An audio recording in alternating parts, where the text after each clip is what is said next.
ஆட்சியார் அவங்களுடைய திருக்குமாரன் ஸ்ரீமான் தசரத ராமதாஸ் சுவாமி நம்ம லோக அம்மாவுக்கு விசேஷமான ஒரு வஸ்திரம் சமர்ப்பிச்சிருக்காரு.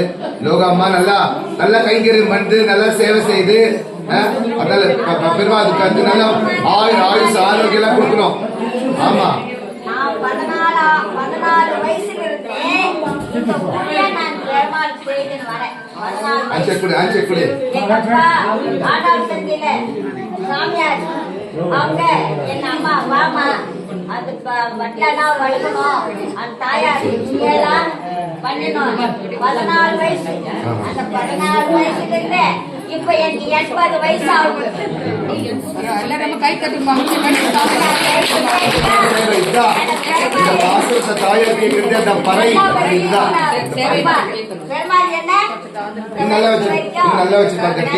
நான் கேட்கறது ஒண்ணும் இல்ல. சக்தி கூட எனக்கு பலம் கூட எவ்வளவு நாளைக்கு நான் உனக்கு உழைக்கணுமா? எங்க அப்பா ஒரு கூட்ட துளசி கொண்டாடுவார் என் கொள்ளுங்க அது கட்டுவேன். ஒரு கூட்ட தொழில் எவ்வளவு கட்ட முடியல. பெருமாள்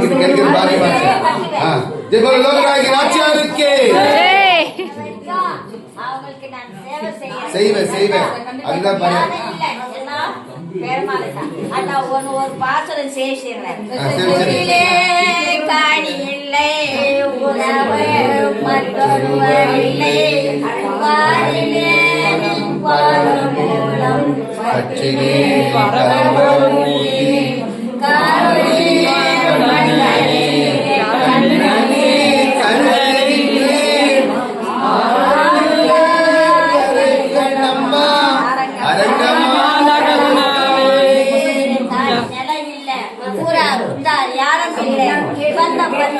மூலம் பெருமாளுடைய காலாடிய பிடிச்சி அவருடைய அரங்காமா பக்கத்துல ஊதி கிடக்கு ஆறுதல் சொல்ல கூட எல்லாம் ரங்கனே இந்த மாதிரி ஒரு மனசு வரணும். பாகவதம் என்னம்மா இல்ல நான் அவ்வளவு நாள் உபன்யாசம் பண்ணோம். நீ ஒரே நாள் ஒரே பாசத்துல எல்லாத்தையும் உபன்யாசத்தை ஃபுல்லு சாராம்சம் சொல்லிட்டேன். கை தட்டுப்பா நம்மாக்கு என்னம்மா சாத்தமா இவ்வளவு லோகராகி நாச்சியாருக்கு அம்மையாருக்கு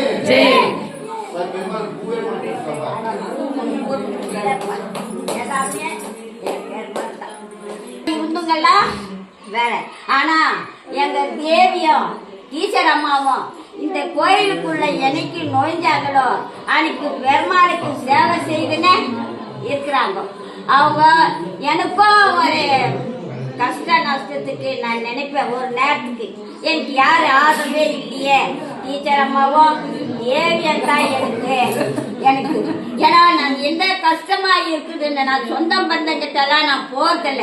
ஏன்னா எங்க அம்மா உயிரோட இருக்கும் போதே எனக்கு நீங்க 1 ரூபாய் 2 ரூபாய் இல்ல அரிசி ஆகுது சொந்தக்காரர்கிட்ட போவா, நீங்க அந்நியார்கிட்டனா வாங்கி சாப்பிடுக்கோ அப்படின்னு என்ன அப்ப. அதனால என் கஷ்டமா இருக்கும் போது அந்த அம்மா கிட்ட போவேன், இதோ இல்ல தேவி கிட்ட போவா. ஆனா இவங்க 2 பேரும் இல்லன்ற வாயே வராது. பெருமாள் சாட்சியா சொல்றேன், இவங்களுக்கு இல்லன்ற வாயே வராது. நான் போய் குடம்பானா எனக்கு பாரி வழங்குவாங்க.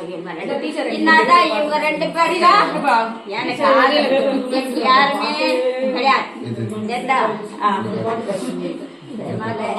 ஒரு பாட்டு பாடிடு. பாட்டு என்ன அழகா பாடுறாங்க தெரியுமா? பாட்டு பாடிடு.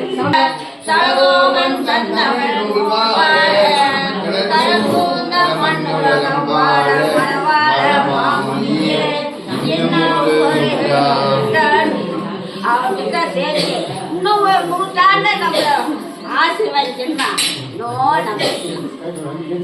Super super super.